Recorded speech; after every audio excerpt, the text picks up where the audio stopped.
5 rifles, real retail numbers. Not opinions, not hype, not what looked cool on Instagram. This is what American hunters actually bought in 2025. And I'm telling you right now, the rifle sitting at number 1 is going to make some people uncomfortable. Because it's not the loudest brand, it's not the trendiest build, and it's definitely not some featherweight polymer wonder rifle with a 10-page feature list. This list is straight from the gun counter. Real money, real receipts, real choices made by hunters who had to live with that rifle in real country. When a guy lays cash down and says, "That one," that's not a comment section, that's a vote. So today we're breaking down all 5 rifles, specs, why they're selling, what they genuinely do well, and where they fall short when the hunt gets hard. And when we get to number 1, you're going to understand exactly what American hunters value most when it's their tag on the line. Stay with me.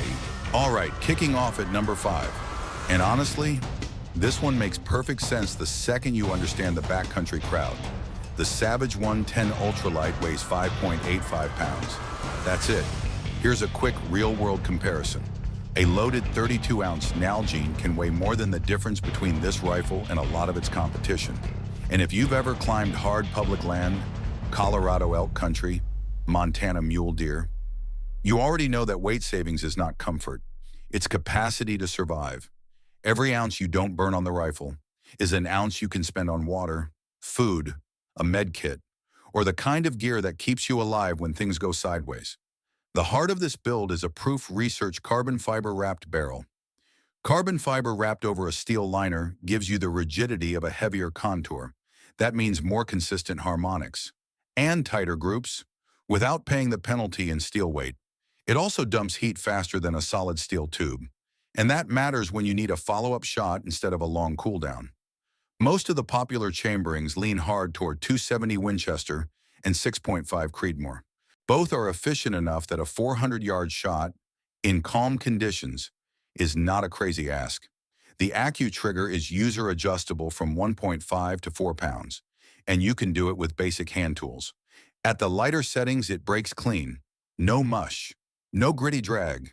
And when your heart rate is already spiked from the climb, that clean break matters. The bolt body is spiral fluted. That trims a little rotational mass, and it helps move grit and debris through the flutes instead of binding up. Now here's what buyers need to know before they swipe the card. The polymer stock will flex if you really load into a bipod. You'll notice it. And out of the box, a fresh factory action can feel a little rough on the cycle. The good news is it tends to smooth out after a few hundred rounds. Neither of those is a deal breaker for what this rifle is meant to be. This is a stripped-down mountain tool, not a bench rest showpiece. What it does right, that ghost-like carry weight, real sub-MOA mechanical accuracy, a shooter-adjustable trigger, and a proof research barrel at a price that doesn't require a payment plan. What it doesn't. The bolt cycle is not going to feel like a CZ 550. The stock can feel hollow. And if you step into Magnum calibers, you're down to a 2-round capacity. Chambering options inside the Ultralite-specific lineup are also limited.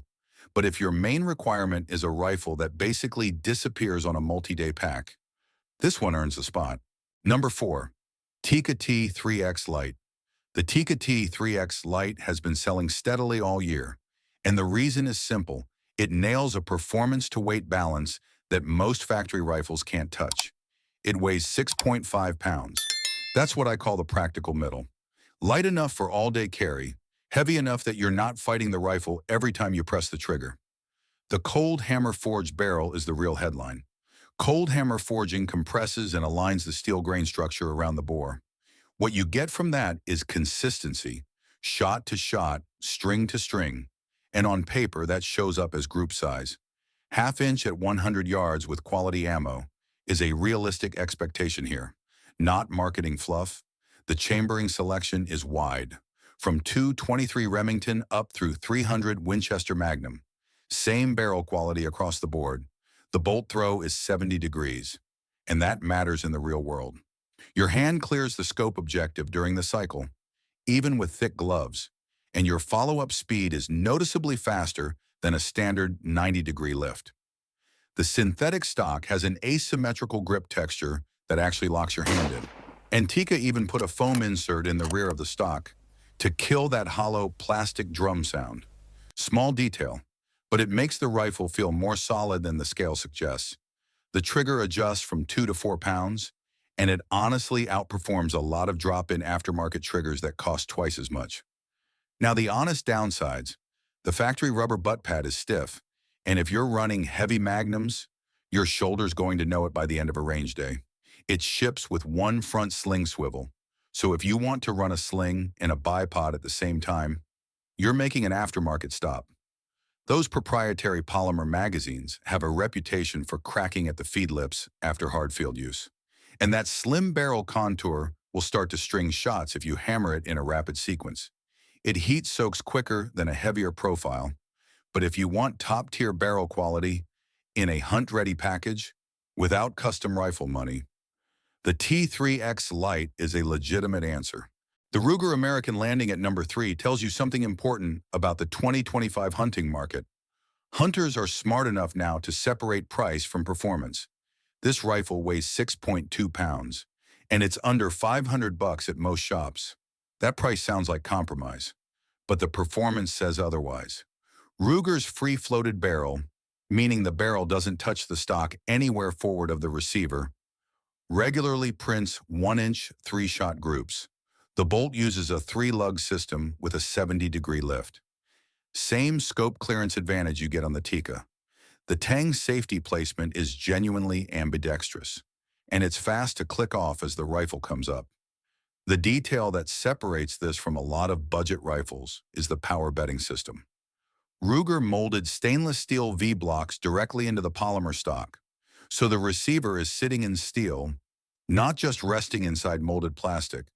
That's the kind of bedding concept you usually see in mid-tier and higher-tier rifles. And it's a big reason this gun holds zero after the kind of abuse that would have other cheap rifles drifting and heading back to the gunsmith.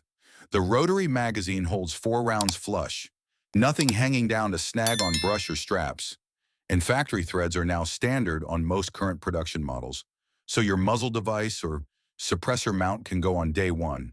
Cerakote on the metal part shrugs off blood, rain, and years of bouncing around in a truck bed. Now the real issues, the forend isn't very stiff, and if you load a bipod hard, you can push it into barrel contact. That ruins the free float advantage. The bolt can sound loud when you run it dry.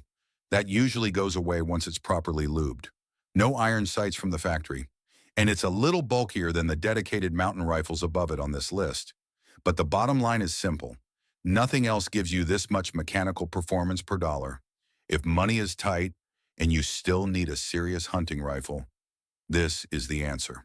The Browning X-Bolt Speed at number 2 is built for a certain kind of hunter, and if you're that guy or that gal, it's hard to argue against it. At 6.5 pounds with a 22-inch fluted sporter barrel, this thing is set up for fast shooting, follow-up shots, moving targets, close to mid-range hunting setups where speed matters. The 7mm PRC and 300 Winchester Magnum dominate the chamberings in this model. Both deliver serious terminal performance downrange. Browning's 60-degree bolt unlock is legitimately the quickest throw in this category. Your hand barely lifts, the action cycles, and you're right back on target. The DLX trigger pack has zero mechanical creep, and it adjusts from 3 to 5 pounds, with a clean break across the range. The composite stock wears Browning's OVIX camo pattern, and it's finished with a rubberized, soft-touch coating. That coating helps absorb sound when you brush branches. A lot of rifles don't pay attention to that, but on a stock, it actually matters. The Inflex recoil pad is angled to pull the comb away from your cheekbone under recoil, so on Magnums, you get noticeably less face slap. A radial muzzle brake comes standard. That cuts felt recoil a lot and helps you spot your own impacts downrange. Full Cerakote coverage on the barreled action and bolt. Rotary polymer magazine with center axis feeding for smooth chambering. Now what to watch for? Browning uses a non-standard thread pitch on certain barrel profiles.